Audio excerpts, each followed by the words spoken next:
SH Esports play it last week.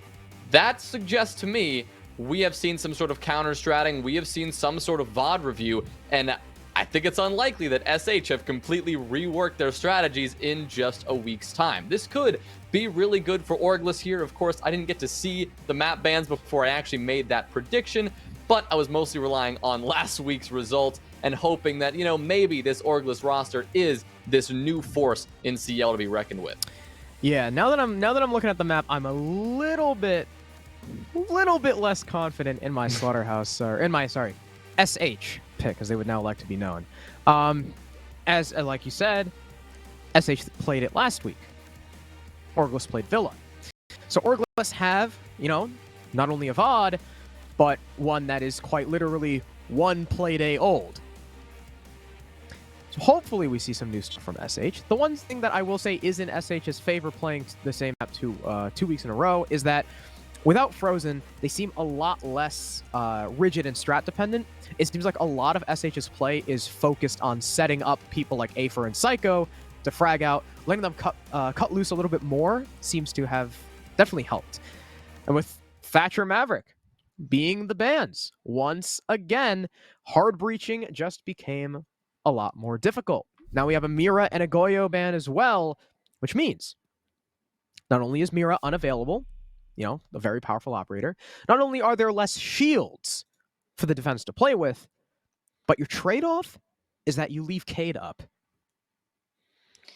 Yeah, that's always a big question mark, especially when you have the Thatcher and the Mav ban. The only real ways to deal with an Electro Claw have now been dealt with. One added operator in the mix here, Valkyrie. She is extremely powerful on every map, Kafe in particular, especially when you go to those top 2 floors, considering how open they are, how that pillars area. You slap one camera on a pillar, you can see everything in Reading Room, everything in Red Hall, Mining, and Cocktail and Bar. So powerful on this map. We did see a 6 pick from that Valkyrie, barring switching from the Valkyrie to the Mozzie, so we're not going to see her at least in round number 1, but I very much suspect we will see her and those black eye cameras later in this map. For now, we're going to have to see how SH want to go through these attacks. Nothing incredibly out of the ordinary with their lineup here. They're going, instead of with that sledge and that breaching hammer, they're bringing out that buck for that soft destruction. You combine that with the Zofia, and you've got all the explosive power you need to play what we usually see is a lot of vertical onto that first floor kitchen site. Yeah, you said it. I do like Cocktail Executes. Cocktail Executes are pretty cool.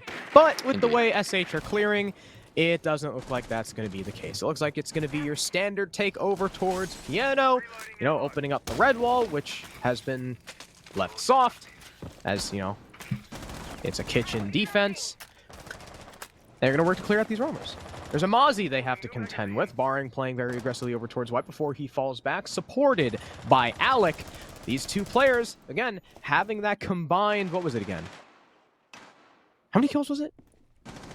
30? I'm not sure. 30-something, I think.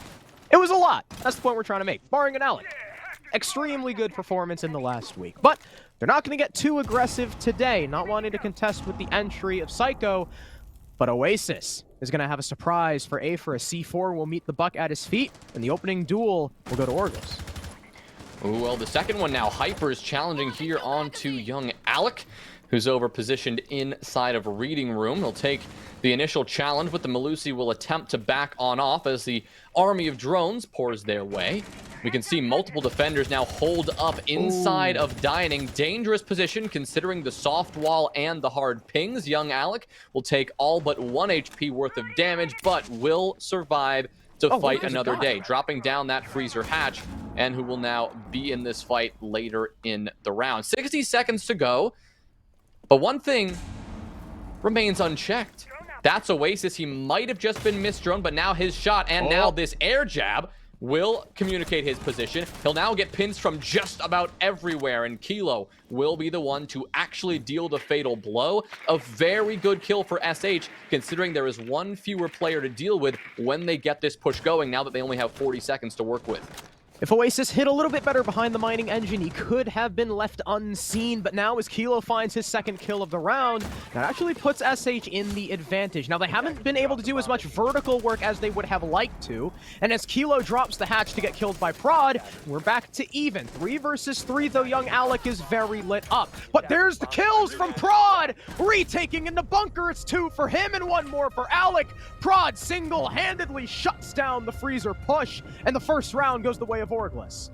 This first round is just about Orgless setting the pace. We saw the aggression they played with, but it was a good bit of aggression. It wasn't too much. We saw how they had good extensions. You started with barring on the top floor. You then had young Alec in reading room, paired with that player who had rotated away. Of course, they dropped down eventually, but we saw how eager they were to take every single gunfight. Maybe they challenged one more time than they should have, but it was enough to catch SH off guard, get that opening kill, and really slow down SH as much as possible. They did that effectively, and when it came down to it, it was the aggressive play from Prod that saved the day. He did not allow those 2 SH attackers to walk out of that freezer alive. He swung, he lined them up, and he got a double kill. A massive way to start on Kitchen. They'll now head upstairs to shake things up.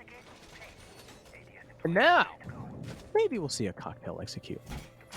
That'd be cool. But of course, you know, we still have the Flores, and Flores can easily clear out positions like Pixel, any utility in bathroom, stuff like B1. Those go down pretty easy thanks to his Rotero drones, which, curiously enough, we didn't really see on Kitchen because there was a heavier roam. Bar, you usually play much more close to the chest. And there is no Goyo, so the only shield Orgless have at their disposal is Oasis's on the smoke. They're not bringing the Wamai either, curiously enough, not doubling up with the Jaeger. Instead, they would rather take the Aruni and the Castle, a combination that can certainly waste a lot of utility if played around with correctly. And Orgless, they're looking to burn away as much of SH's utility as possible. Who knows? Maybe we'll even see SH be forced to use some of those Rotero drones on the castle barricades, which will definitely help keep stuff like Oasis' position Pixel a lot safer. Yeah, I really like the castle pick here, especially considering that SH, they don't seem to run the sledge. So if you're putting those castle barricades on windows, what piece of utility are you going to use to actually get that off? It's going to be very hard to get a Rotero drone in a position. You do have X-Kairos pellets. You do have those impacts from the Zofia, but that is utility you'd really like to use elsewhere. That's a consequence of bringing Buck. You only have limited application of that skeleton key, and well, it seems that young Alec is going to apply himself straight to the grave as a bit of a over-aggressive rotation and, well, some aggressive positioning from the Zofia nets Ace SH the first kill. Good answer, though, is found as Afer is now dropped and confirmed. And so that leaves, if you're going to go for a cocktail execute, that leaves your primary soft breacher who would go for that pressure now off the table. So if SH were considering that, they no longer have that option, especially now that Hypers, your second soft breach player, has been taken care of. Prod in the actual cigar box in Humidor with a shotgun gets a kill. A very bold move, but that's 4 kills for Prod right now. Prod doing the most to try and hold on. That puts SH in a one-man disadvantage, and Prod still playing around, this time by one of the cigar racks. Rotero drone comes out.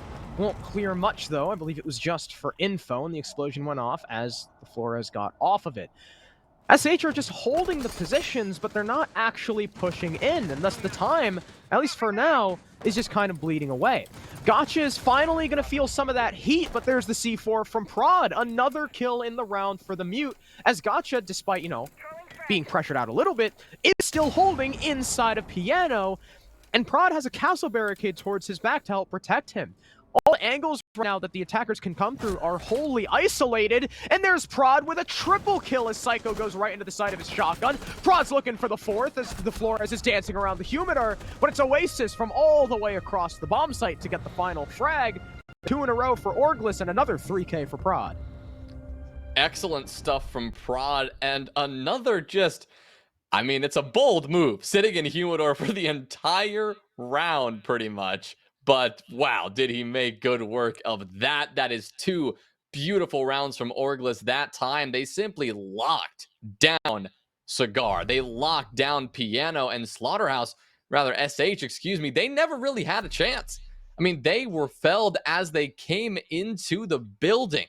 It really came down to what I think was, maybe they wanted to do something different on the attack. Maybe they wanted to go for a cocktail execute. Generally, when you see a buck on that top floor, that's what it means.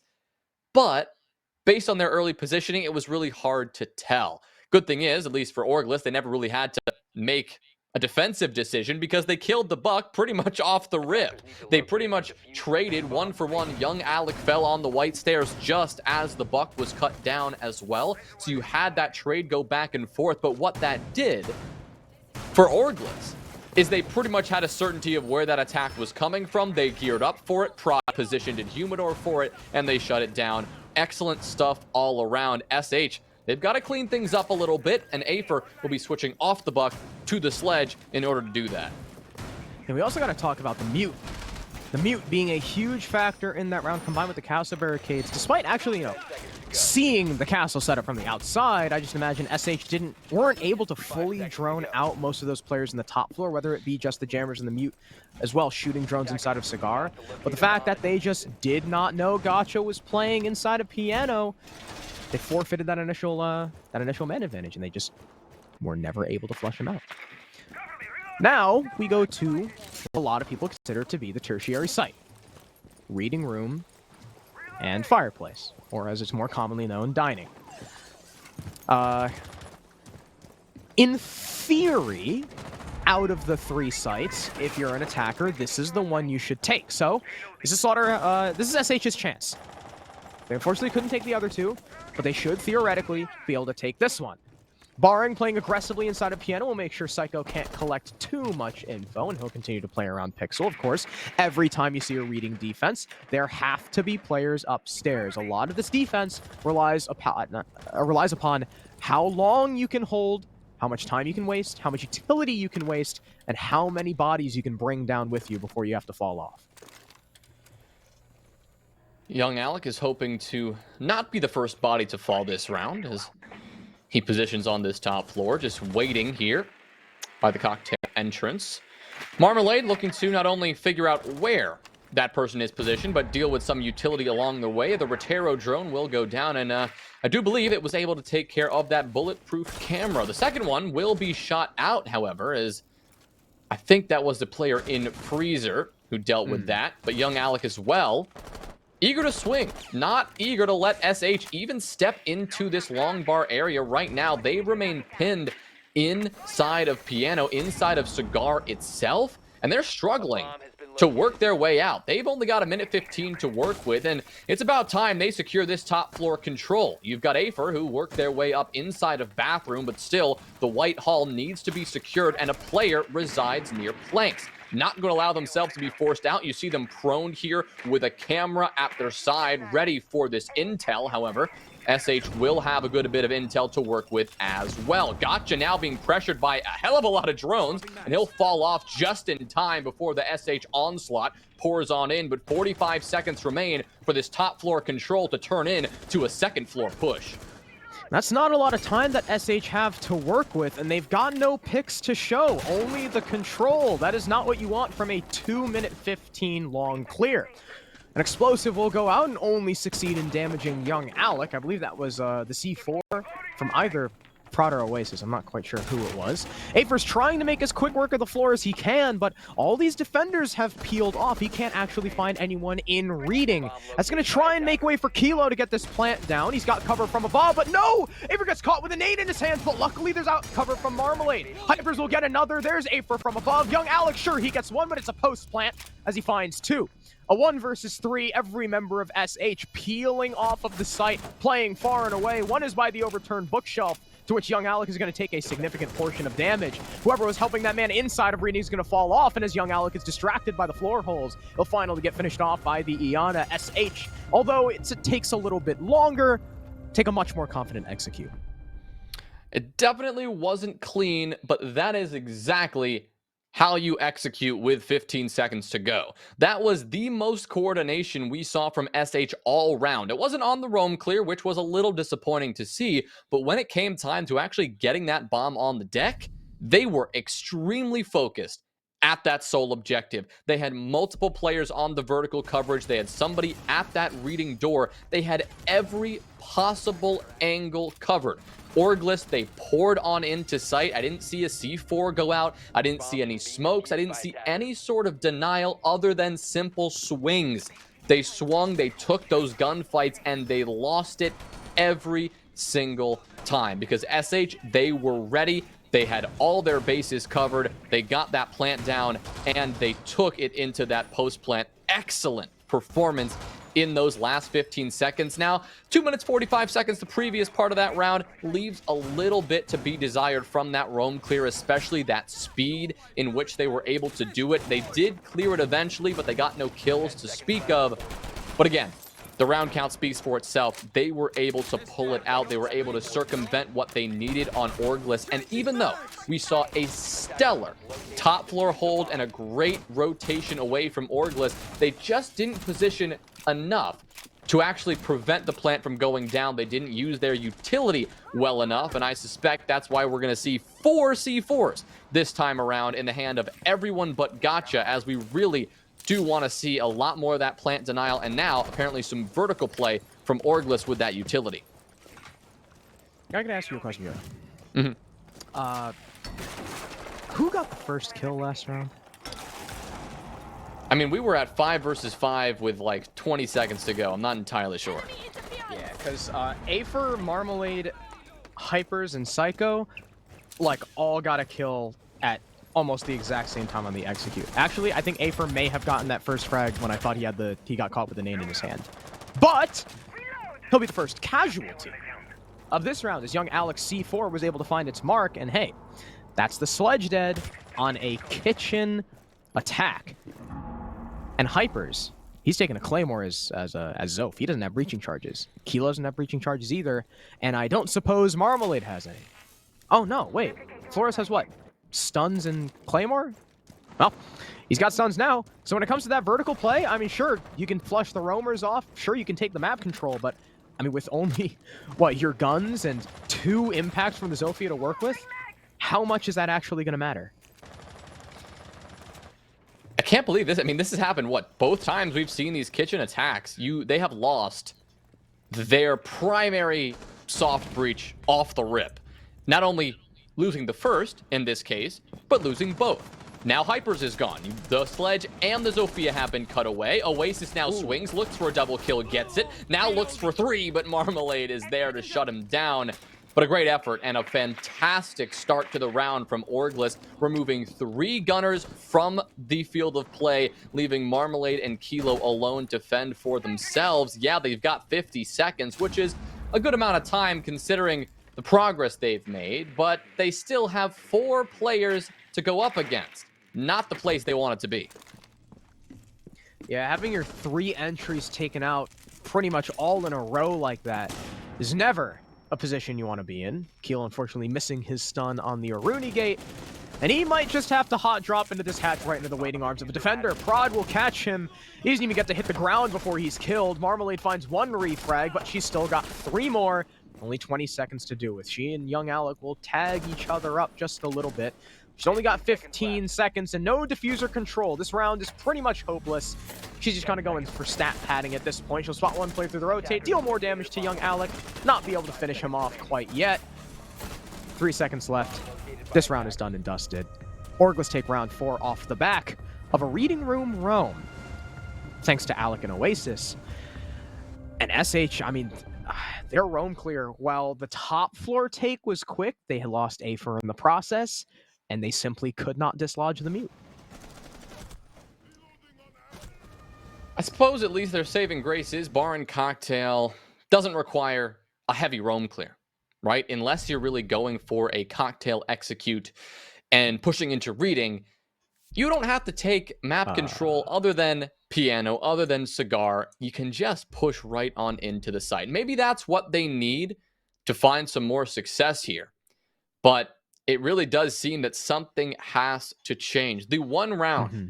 they were able to take, round number 3 in reading, they didn't have a good roam clear either, but they won the round off the back of just the most beautiful execute we've seen so far today. So what is it that is going wrong in their roam clear? Are they just not coordinated enough, or are Orgless really just putting themselves in perfect positions to deal with that? Is this VOD review at work what we're seeing right now? I don't know how much of it is actually VOD review. When it comes to positioning and stuff like that, sure, teams will have tendencies, but of course they're not going to do, they're not going to do the same thing every time. I think it's just Orgless almost always being in that perfect position, and SH, sometimes just, it seems like they're walking into lines of sight that they don't know exist. Like, they walk in, someone from Orgless is holding the angle, and SH are not privy to that information, so Orgless will get that free kill. And we saw it when the Iana tried to pressure towards Red 90 and got caught out by Oasis in reading. The Iana didn't expect it, even though Oasis had already gotten a kill from that position. So whether it's a lack of intel, a lack of communication, or what, Orgless are taking advantage of it, and they're playing around it very well. They're going to go back to Bar, the one site that they have lost. If they can win this site, then hell, they might even be on track for a 5-1 half.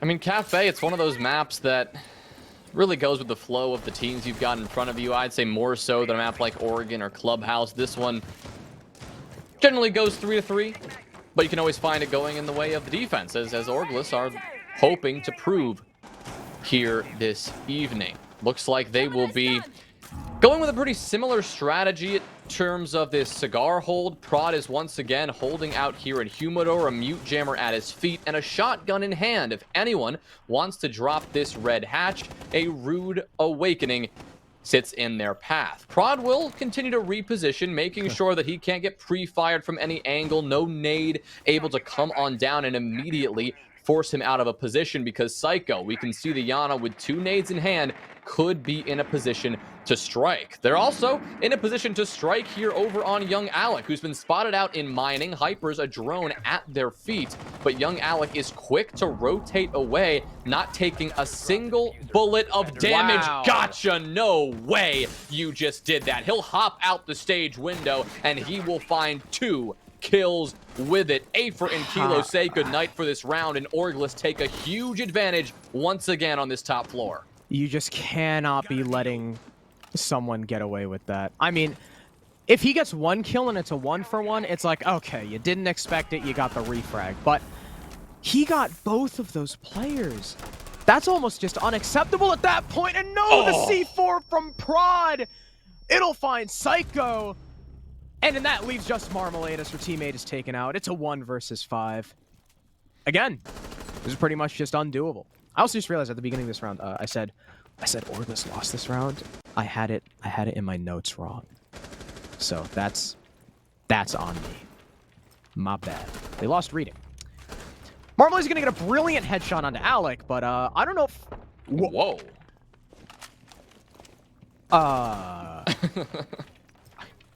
All right, I was literally in the process of saying, I don't know if that's going to be enough. And then 2 players just lined up for her. Now, yes, it's a 1v2. Yes, there's 30 seconds left. But look at her HP. She is extremely low. The gas is coming out from Oasis. She does not have Diffuser, and she's got to fight a full health Jaeger and Smoke FMG9. Try and make her way through the site, but they know exactly where she is, and there's Oasis with the swing. We'll finish Marmalade off. It's a great attempt by Marmalade. The 3 kills is all she'll find. And Orgless will extend their lead 4-1. I mean, Marmalade, she's looking really good as always. We can just see it in these closing moments. The gun skill, it's definitely there. But SH, as a team, they just do not look as good as those individual players can. I mean, they're not playing together right now. It seems like they're a bit perplexed on exactly what they need to do with this setup that maybe they've never come across before. We saw them kind of get stalled out, and that's exactly what Gotcha capitalized on. He jumped out the window, got 2 kills, And sure, while it isn't a wrap at that point, when you still have no idea as an attacking team what to do from that point, how are you going to win a 3v5? I mean, that is just undoable at some points. Even in a 5v5, they had no idea what to do. I don't think it's going to get any easier when you lose two of your big players. And again, Orgless, stellar job from them, punishing these mistakes, learning round after round what is the best play that's getting Slaughterhouse stuck into a corner, getting them trapped and uncomfortable, and they're exploiting it round after round. That's now a 4-1 lead that they've secured. And just based on that last round, they show no signs of slowing down. Thankfully for SH, they've got a reading room attack now brewing. This is the one they won the first time they were here. Maybe we can see them recover a little bit before we get into that second half. Yeah. Now I can say that this is the one site Orgless have lost. There it is. Now it's accurate. There we go. I'm back in it. Afer has swapped off the buck. That's interesting. He's probably like, all right, C8. You know, it's just not doing it for me. I can't do it. He's got to switch back to the good old R4C. But that means they can't open the hatches unless he comes up to the roof. Okay, there we go. I thought he wasn't going up to the roof with them, and I was like, is he gonna have to use a Gone 6 on the hatch? So there we go. They're able to breach it open. Okay, Kilo just. Oh. All right, Kilo just used a Hibana on it. Maybe they want to conserve the breaching charges for the vert play on reading room. I guess that's perfectly understandable. But Hypers will die first. Once again, SH are going to forfeit the opening pick, and young Alec is going to be able to get away with it. Back into the building. Nothing SH can do. That's a free kill. That's your Zofia dead. And with a castle up, that's a pretty big deal. I mean, we can just see the confidence of Orgless just skyrocketing right now, and I must say for good reason. They are looking really good, and they have all of the momentum, and SH have yet to do anything about it. Last time we were here on this same site, yes, SH won the round, but it wasn't clean on the roam clear, and this is what they need to change. Afer, like you said, with the R4C, maybe a bit more confidence can be had, trying to get aggressive and push right up on towards Freezer.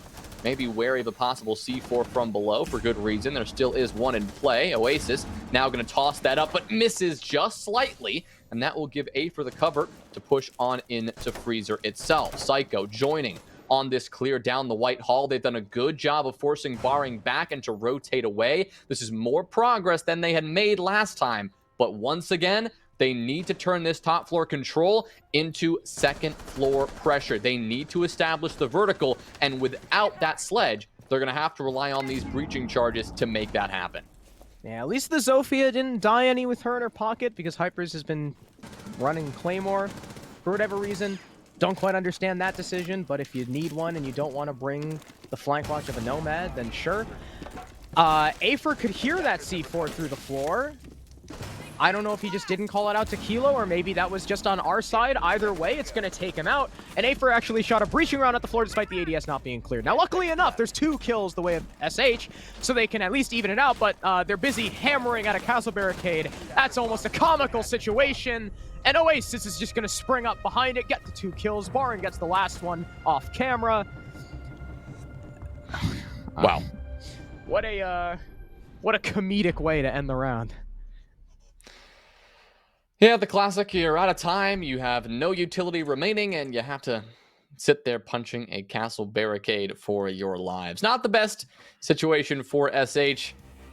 Thankfully for them, their saving grace could be this timeout here at halftime. It could be the defensive half. Maybe we're just seeing a 5-1 defensive-sided Kafe here, Harrison. But right now, this just feels very Orgless-sided. They look really composed.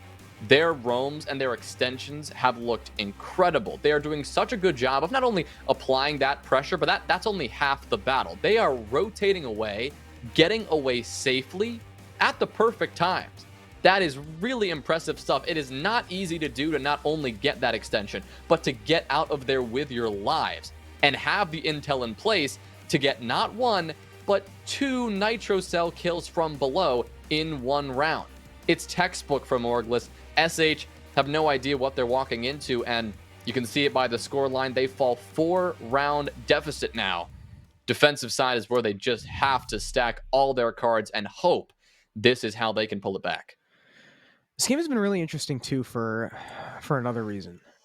Last week when SH were playing OCG, something we saw was aggression from SH. They never lifted off the pedal, and that was something that we were chalking up to, hey, you know, maybe losing Frozen. He was a little bit, I know just personally, he's a little bit more of a structured IGL. Maybe Psycho, Hypers, and Afer just don't thrive in that environment. You know, maybe them being able to cut loose like that and play aggressively is what gave Slaughterhouse, or what gave SH such massive success in that game. Orgless also play very aggressively. And it's weird, despite SH being, at least from last week's impressions, a pretty aggressive team, I wouldn't expect them to get caught off guard by aggression. But I don't know. Yeah. It seems like they're bringing aggression out on their defense, at least, with a very extended roam all the way on the top floor. They got I almost called it Mott. My God. The Mute, Mozzie, Vigil combo, as well as the Echo, looking to burn as much time as possible and fall back on the Smoke Babes and the Yokais to deny plant. I mean, they've got all the instruments for an aggressive roam, like you said. They just need to be careful, because they are not the ones in the upper hand right now. We've seen how confident Orgless are in taking these gunfights, and if you get a bit too eager and aggressive on this roam, you may end up falling at the end of another overconfident situation. Maybe Orgless just rolls on in there, takes a gunfight, you lose, and all of a sudden, you're in trouble. Looks like the trouble will fall to both teams, as Psycho will trade out with Gotcha, but that is definitely a pick that goes in the favor of the defense. Now you've lost your Sledge and your Zofia, as Kilo gets a good shot with the SMG-11 as he drops down towards Pillar, and that means that Orgless now lost both of their primary soft breachers. Nothing remaining in terms of that destruction for the kitchen ceiling, which now means they're going to have to find another way to go through their execute. Likely just to pummel through Freezer and just try to force their way into sight, but without a lot of those angles pre-established, without that intel of where to look when you actually push the site, that's easier said than done. Yeah, Orgless seeming like they wanted to try and blitz this roam. They got caught. It's a 2-for-1. All you've lost is Vigil, but Kilo and Marmalade are fairly low HP. So, there is that, you know? If Orgless can find those two players, that could potentially be 2 easy picks if they know where they are, but they've got to slog through the Mute Jammers, the Mozzie Pests, anyone shooting their drones before they can spot them out. I would like to remind everyone that there is an Echo on the board, and there is only a minute left. Orgless is going to try transitioning. Kilo gets a little bit aggressive, though, and he'll get caught by Alec. Even if he had gotten that kill, Prod was right behind on Brown Stairs to find the trade. A nade will go into coat check, and Marmalade is able to find Oasis, though, before she's finished off. So it's a 1-for-1, but that's back to even thanks to Kilo throwing his life away. Smoke base from Afer will start to go out with about 40 seconds left, so unfortunately for him, they're not going to be able to delay the entire rest of the round. But again, you've still got those yokai drones, but Hypers will be droned out. They know he's stuck in this corner. Hypers has to get out of here, but he's full flash. Does Prod push into him? No. He just holds for now. 20 seconds remaining, but here's the Nomad. Down goes the Echo. It's just the smoke. Stuck inside a bunker. SMG-11 out. He needs to deny both these last 2 players, but the diffuser is not in their hands. And yet Afer peeks anyway. He looks up through bunker, does not expect Alec to go through the red rotate, and Orgless take another round. It is a 6-1 lead. Wow. Another phrase we didn't think we'd have to say, at least so early in this one, Harrison. 6-1, match point for Orgless. That was not the best attack at the onset, but like SH on their own attacks, they really close with a bang. What, it was a 2v3 situation, I think, in the closing moments there. And yeah, a couple of misplays there from SH results in just overwhelming success for Orgless. Starts with Kilo. who gets very eager to swing onto the white hall. The player pushing down from those white stairs towards VIP was quickly able to get that kill in response. The player in reception quickly felled by a beautifully tossed nade by young Alec, by the way. Just lobbed perfectly into coat check to catch out that player rotating around from that reception position. And even then, the two players left alive in those closing moments, if you're SH, they're exactly the players you want. Your Smoke and your Echo. You've got the Yokai drones to provide the intel to deny the plant. You've got the Toxic Babe to deny the plant. You've got so much going for you, and Orgless just don't care. I mean, they took that first fight against the Echo really, really well, sending a lot of utility downrange. Not sure, why there wasn't any attempt at rotation or support from the teammate on the side of SH, but at that point the damage was done. You were stuck in small bakery. You could not rotate away because of that double door, that long angle all the way from Whiskey Bar. It was being held. And so at that point, your Echo's dead. Your Smoke can't do much without any toxic smokes to deny the plant. Has to be the SMG-11 to clutch it up, and two hungry Orgless players. We're not having it. Stellar performance yet again. Now, all they need is one more round, and SH have to take 5 in a row just to force overtime to claim 1 point. Yeah, something I've noticed that is when SH, the very few times they've had the advantage, they really, really fumble in the mid to late. Now, Jonah, what does that tell us? Well, not good. Tells us that their transitions and their adjustments are not on point. And who's usually in charge of dictating that? Your IGL. Maybe, last week wasn't the full scope. Maybe the loss of Frozen is hurting SH a little bit more than we thought. Of course, again, this is only week 2, so there's still a hell of a lot more games to be played, and they still have time to fix these issues. These are just our initial impressions, at least from this game. It's about 1:35 left on the clock now. We've nearly eclipsed the halfway point. Orgless are now... Reloading. Cover me. We don't normally kills onto pallets from... Psycho will die first, and that's your Wamai, as well as your pallets player. Once again, Orgless will start off with a man advantage. And... Now 2. Another. There it is. Gotcha gets double kill on the round, just cleaning up here on the cocktail rappel. Afer eager to swing. Hello. Gotcha gets 3 because SH just want to take gunfights, and that is not something that Orgless are allowing them. Young Alec gets another hyper swings the very same angle, and now Orgless finish it off with the final blow. 7-1, one of the most dominant performances of this stage so far. Orgless take down SH and defy a lot of expectations.